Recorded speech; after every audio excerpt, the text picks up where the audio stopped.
जय श्री कृष्णा दोस्तों, राधे राधे।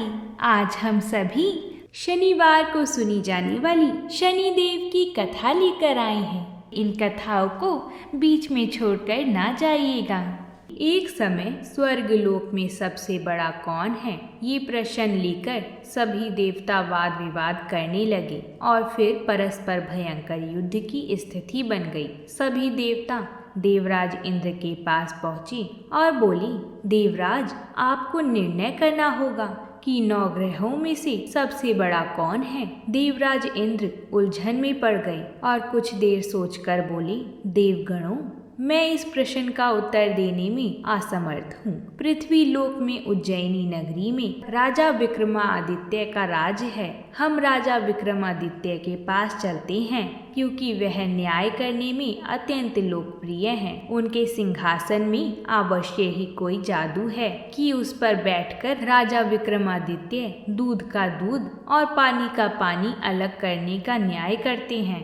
देवराज इंद्र के आदेश पर सभी देवता पृथ्वी लोक में उज्जैनी नगरी में पहुंचे। देवताओं के आगमन का समाचार सुनकर स्वयं राजा विक्रमादित्य ने उनका स्वागत किया। महल में पहुंचकर जब देवताओं ने उनसे अपना प्रश्न पूछा तो राजा विक्रमादित्य भी कुछ देर के लिए परेशान हो उठे, क्योंकि सभी देवता अपनी अपनी शक्तियों के कारण महान शक्तिशाली थे। किसी को भी छोटा या बड़ा कह देने से उनके क्रोध के प्रकोप से भयंकर हानि पहुंच सकती थी। तभी राजा विक्रमादित्य को एक उपाय सूझा और उन्होंने विभिन्न धातुओं स्वर्ण, रजत, कांसा, तांबा, सीसा, रांगा, जस्ता, अभ्रक और लोहे के 9 आसन बनवाए। धातुओं के गुणों के अनुसार सभी आसनों को एक दूसरे के पीछे रखवा दिया और उन्होंने देवताओं को अपने अपने सिंहासन पर बैठने को कहा। सब देवताओं के बैठने के बाद राजा विक्रमादित्य ने कहा, आपका निर्णय स्वयं हो गया है। जो सबसे पहले सिंहासन पर विराजमान है वही सबसे बड़ा है। राजा विक्रमादित्य के निर्णय को सुनकर शनि देवता ने सबसे पीछे आसन पर बैठने के कारण अपने को छोटा जानकर क्रोधित होकर कहा, राजन, तुमने मुझे सबसे पीछे बैठाकर मेरा अपमान किया है। तुम मेरी शक्तियों से परिचित नहीं हो। मैं तुम्हारा सर्वनाश कर दूंगा। सूर्य एक राशि पर 1 महीने, चंद्रमा 2.25 दिन, मंगल 1.5 महीने, बुध और शुक्र 1 महीने, बृहस्पति 13 महीने रहते हैं, लेकिन मैं किसी राशि पर 7.5 वर्ष रहता हूँ। बड़े बड़े देवताओं को मैंने अपने प्रकोप से पीड़ित किया है। राम को 7.5 के कारण ही वन में जाकर रहना पड़ा था और रावण को 7.5 के कारण ही युद्ध में मृत्यु का शिकार बनना पड़ा था। उसके वंश का सर्वनाश हो गया। राजा, अब तू भी मेरे प्रकोप से नहीं बच सकेगा। राजा विक्रमादित्य शनि देवता के प्रकोप से थोड़ा भयभीत तो हुए, लेकिन उन्होंने मन में विचार किया, मेरे भाग्य में जो लिखा होगा ज्यादा से ज्यादा वही तो होगा। फिर शनि के प्रकोप से भयभीत होने की आवश्यकता क्या है। उसके बाद अन्य ग्रहों के देवता तो प्रसन्नता पूर्वक चले गए, लेकिन शनिदेव बड़े क्रोध के साथ वहां से विदा हुए। राजा विक्रमादित्य पहले की तरह न्याय करते रहे। उनके राज्य में सभी स्त्री पुरुष बहुत आनंद से जीवन व्यतीत कर रहे थे। कुछ दिन ऐसे ही बीत गए। उधर शनि देवता अपने अपमान को भूले नहीं थे। विक्रमादित्य से बदला लेने के लिए एक दिन शनिदेव ने घोड़े के व्यापारी का रूप धारण किया और बहुत से घोड़ों के साथ उज्जैनी नगरी में पहुंचे। राजा ने राज्य में किसी घोड़े के व्यापारी के आने का समाचार सुना तो अपने अश्वपाल को कुछ घोड़े खरीदने के लिए भेजा। अश्वपाल ने वहां जाकर घोड़े को देखा तो बहुत खुश हुआ, लेकिन घोड़े का मूल्य सुनकर उसे बहुत हैरानी हुई। घोड़े बहुत ही कीमती थे। अश्वपाल ने जब वापस लौटकर इस संबंध में बताया तो राजा ने स्वयं आकर एक सुंदर और शक्तिशाली घोड़े को पसंद किया। घोड़े की चाल देखने के लिए राजा उस घोड़े पर सवार हुआ तो वह घोड़ा बिजली की गति से दौड़ पड़ा। तेजी से दौड़ता हुआ घोड़ा राजा को दूर एक जंगल में ले गया और फिर राजा को वहां गिराकर जंगल में कहीं गायब हो गया। राजा अपने नगर को लौटने के लिए जंगल में भटकने लगा, लेकिन उसे लौटने का कोई रास्ता नहीं मिला। राजा को भूख प्यास लग गई। बहुत घूमने पर उसे एक चरवाहा मिला। राजा ने उससे पानी मांगा। पानी पीकर राजा ने उस चरवाहे को अपनी अंगूठी दे दी। फिर उसे रास्ता पूछकर वह जंगल से बाहर निकलकर पास के नगर में पहुंचा। राजा ने एक सेठ की दुकान पर बैठकर कुछ देर आराम किया। उस सेठ ने राजा से बातचीत की तो राजा ने उसे बताया कि मैं उज्जैनी से आया हूँ। राजा के कुछ देर दुकान पर बैठने से सेठ जी की बहुत बिक्री हुई। सेठ ने राजा को बहुत भाग्यवान समझा और उसे अपने घर भोजन के लिए ले गया। सेठ के घर में एक सोने का हार खूंटी पर टंगा था। राजा को उस कमरे में अकेला छोड़कर सेठ कुछ देर के लिए बाहर गया। तभी एक आश्चर्यजनक घटना घटी। राजा के देखते ही देखते सोने के उस हार को खूंटी निगल गई। सेठ ने कमरे में लौटकर हार को गायब देखा तो चोरी का संदेह राजा पर ही किया, क्योंकि उस कमरे में राजा ही अकेला बैठा था। सेठ ने अपने नौकरों से कहा कि इस परदेसी को रस्सियों से बांधकर नगर के राजा के पास ले चलो। राजा ने विक्रमादित्य से हार के बारे में पूछा तो उसने बताया कि उसके देखते ही देखते खूंटी ने हार को निगल लिया था। इस पर राजा ने क्रोधित होकर चोरी करने के अपराध में विक्रमादित्य के हाथ पांव काटने का आदेश दे दिया। राजा विक्रमादित्य के हाथ पांव काटकर उसे नगर की सड़क पर छोड़ दिया गया। कुछ दिन बाद एक तेली उसे उठाकर अपने घर ले गया और उसे अपने कोल्हू पर बैठा दिया। राजा आवाज देकर बैलों को हाँकता रहता। इस तरह तेली का बैल चलता रहा और राजा को भोजन मिलता रहा। शनि के प्रकोप से 7.5 पूरे होने पर वर्षा ऋतु प्रारंभ हुई। राजा विक्रमादित्य एक रात मेघ मल्हार गा रहे थे कि तभी नगर के राजा की लड़की राजकुमारी मोहिनी रथ पर सवार उस तेली के घर के पास से गुजरी। उसने मेघ मल्हार सुना तो उसे बहुत अच्छा लगा और दासी को भेजकर गाने वाले को बुला लाने को कहा। दासी ने लौटकर राजकुमारी को अपंग राजा के बारे में सब कुछ बता दिया। राजकुमारी उसके मेघ मल्हार पर बहुत मोहित थी। अंततः उसने सब कुछ जानकर भी अपंग राजा से विवाह करने का निश्चय कर लिया। राजकुमारी ने अपने माता पिता से जब यह बात कही तो वह हैरान रह गई। राजा को लगा कि उसकी बेटी पागल हो गई है। रानी ने मोहिनी को समझाया, बेटी तेरे भाग्य में तो किसी राजा की रानी होना लिखा है, फिर तू उस अपंग से विवाह करके अपने पांव पर कुल्हाड़ी क्यों मार रही है। राजा ने किसी सुंदर राजकुमार से उसका विवाह कराने की बात कही, लेकिन राजकुमारी ने अपनी जिद नहीं छोड़ी। अपनी जिद पूरी कराने के लिए उसने भोजन करना छोड़ दिया और प्राण त्याग देने का निश्चय कर लिया। आखिरकार राजा रानी को विवश कर अपंग विक्रमादित्य से राजकुमारी का विवाह कराना पड़ा। विवाह के बाद राजा विक्रमादित्य और राजकुमारी तेली के घर में रहने लगी।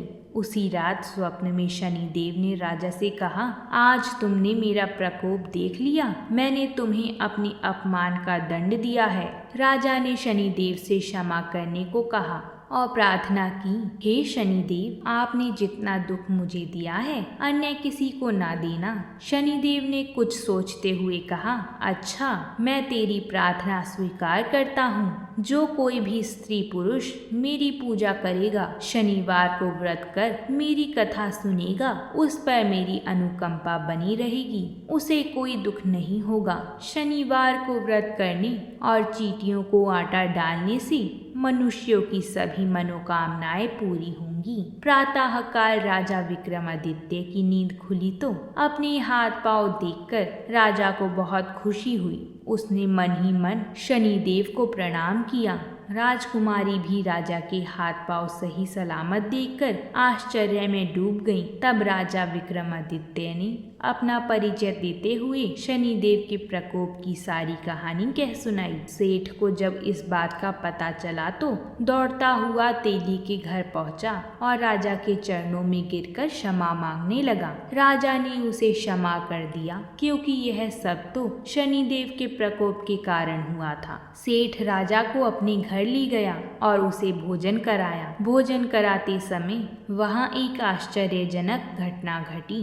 सबके देखते ही देखते उस खुटी ने वह हार उगल दिया। सेठ जी ने अपनी बेटी का विवाह भी राजा के साथ ही करा दिया और बहुत से स्वर्ण आभूषण, धन आदि देकर राजा को विदा किया। राजा विक्रमादित्य राजकुमारी मोहिनी और सेठ की बेटी के साथ उज्जैनी पहुँचे तो नगरवासियों ने हर्ष से उनका स्वागत किया। उस रात उज्जैनी नगरी में दीप जलाकर लोगों ने दीपावली मनाई। अगले दिन राजा विक्रमादित्य ने पूरे राज्य में घोषणा करवाई कि शनिदेव सब देवों में सर्वश्रेष्ठ हैं। प्रत्येक स्त्री पुरुष शनिवार को उनका व्रत करे और व्रत कथा अवश्य सुने। राजा विक्रमादित्य की घोषणा से शनिदेव बहुत प्रसन्न हुए। शनिवार का व्रत करने और कथा सुनने के कारण सभी लोगों की मनोकामनाएं शनिदेव की अनुकंपा से पूरी होने लगी। सभी लोग आनंद पूर्वक रहने लगे। बोलिए शनिदेव महाराज की जय। अब हम माता लक्ष्मी जी की एक पौराणिक कथा सुनेंगे। एक बार की बात है, एक नगर में एक बूढ़ा ब्राह्मण रहता था। वह रोज पीपल के पेड़ को जल से सींचता था। पीपल में से रोज एक लड़की निकलती और कहती, पिताजी मैं आपके साथ जाऊंगी। यह सुनते सुनते बूढ़ा ब्राह्मण दिन प्रतिदिन कमजोर होने लगा। तो उसकी पत्नी बुढ़िया माई ने पूछा कि क्या बात है। बूढ़ा बोला कि मैं रोज जब पीपल को सींचने जाता हूँ तो एक लड़की पीपल से निकलती है और कहती है कि वह भी मेरे साथ चलेगी। बुढ़िया माई बोली कि कल ले आना उस लड़की को भी। जहाँ 6 लड़कियाँ पहले से ही हैं हमारे घर में, वही 7वीं लड़की और सही। अगले दिन जब ब्राह्मण पीपल सींचने गया तो उस लड़की ने फिर बोला, मुझे भी साथ ले चलो। तो ब्राह्मण उस लड़की को घर ले आया। लड़की को घर लाने के बाद बूढ़ा ब्राह्मण भिक्षा मांगने गया तो उसे पहले दिनों की अपेक्षा आज ज्यादा आटा मिला था। जब बुढ़िया माई वह आटा छानने लगी तो लड़की ने कहा कि लाओ माँ, मैं छान देती हूँ। जब वह आटा छानने बैठी तो परात भर गई। उसके बाद जब ब्राह्मणी खाना बनाने जाने लगी तो लड़की बोली कि आज रसोई में मैं जाऊंगी। तो बुढ़िया बोली कि ना बेटी, तेरे हाथ जल जाएंगे। लेकिन लड़की नहीं मानी और वह रसोई में खाना बनाने गई तो उसने तरह तरह की 36 व्यंजन बना डाले और आज सभी ने भर पेट खाना खाया। इससे पहले वह आधा पेट भूखा ही रहते थे। रात हुई तो बुढ़िया का भाई आया और कहने लगा, दीदी दीदी मैं तो खाना खाऊंगा। बुढ़िया माई परेशान हो गई कि अब खाना कहाँ से लाऊंगी। लड़की ने पूछा कि माँ क्या बात है। उसने कहा कि तेरा मामा आया है और रोटी खाएगा, लेकिन रोटी तो सबने खा ली है, अब उसके लिए कहाँ से लाऊंगी। लड़की बोली कि मैं बना दूंगी और वह रसोई में गई और मामा के लिए 36 व्यंजन बना दिए। मामा ने भरपेट खाया और कहा भी कि ऐसा खाना इससे पहले उसने कभी नहीं खाया है। बुढ़िया ने कहा कि भाई तेरी पावनी भांजी है, उसी ने बनाया है। शाम हुई तो लड़की बोली कि माँ चौका लगा के चौके का दिया जला देना, कोठे में मैं सोऊंगी। बुढ़िया माई बोली कि ना बेटी तू डर जाएगी। लेकिन वह बोली कि ना मैं ना डरूंगी, मैं अंदर कोठे में ही सोऊंगी। तब वह लड़की कोठे में ही जाकर सो गई। आधी रात को लड़की उठी और चारों ओर आंख मारी तो धन ही धन हो गया। वह बाहर जाने लगी तो एक बूढ़ा ब्राह्मण सो रहा था। उसने देखा तो कहा कि बेटी तू कहाँ जा रही है। लड़की बोली कि मैं तो दरिद्रता दूर करने आई थी, अगर तुम्हें दूर करवानी है तो करवा लो। उसने बूढ़े के घर में भी अपनी आंखों से देखा तो चारों ओर धन ही धन हो गया। सुबह सवेरे सब उठी तो लड़की को न पाकर उसे ढूंढने लगी कि पावनी बेटी कहाँ चली गई। बूढ़ा ब्राह्मण बोला कि वह तो लक्ष्मी माता थी। जो तुम्हारे साथ मेरी दरिद्रता भी दूर कर गईं। हे लक्ष्मी माता, जैसे आपने उनकी दरिद्रता दूर की वैसे ही सबकी करना। बोलिए लक्ष्मी माता की जय हो। अगर आप सभी को ये कथा अच्छी लगी है तो कमेंट बॉक्स में शनिदेव जी महाराज की जय ज़रूर लिखिएगा।